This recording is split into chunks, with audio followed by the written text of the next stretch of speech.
This is day one of my 30 days challenge of learning cybersecurity. First, I want you to download the path which I will be following throughout this challenge. You can download the path through the link which I have pinned in the comment section. Now, let's talk about the things I have covered today.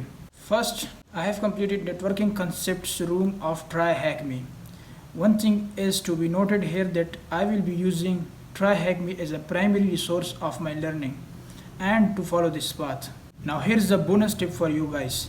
If you guys do not understand any specific term, any concept and the TryHackMe, you can utilize YouTube as well as the web to search that specific thing. Now in the networking concepts room, the main topics were ISO model, which is a theoretical model used in networking.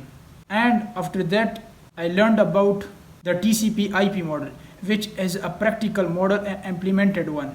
So there is a theoretical one and there is an implemented one.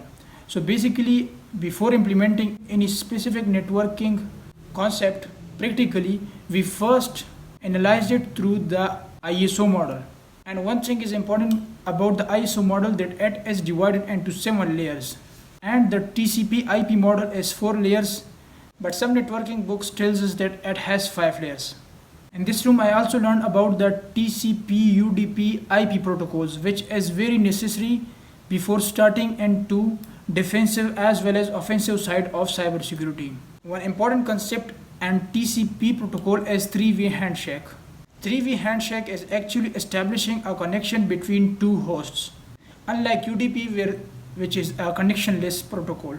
The other concept which I learned was encapsulation, which is actually adding of headers of each layers onto a packet within the network. Last but not least, I learned about telnet, which was actually a new thing for me, and we have used this telnet to demonstrate practically the things we have learned so far.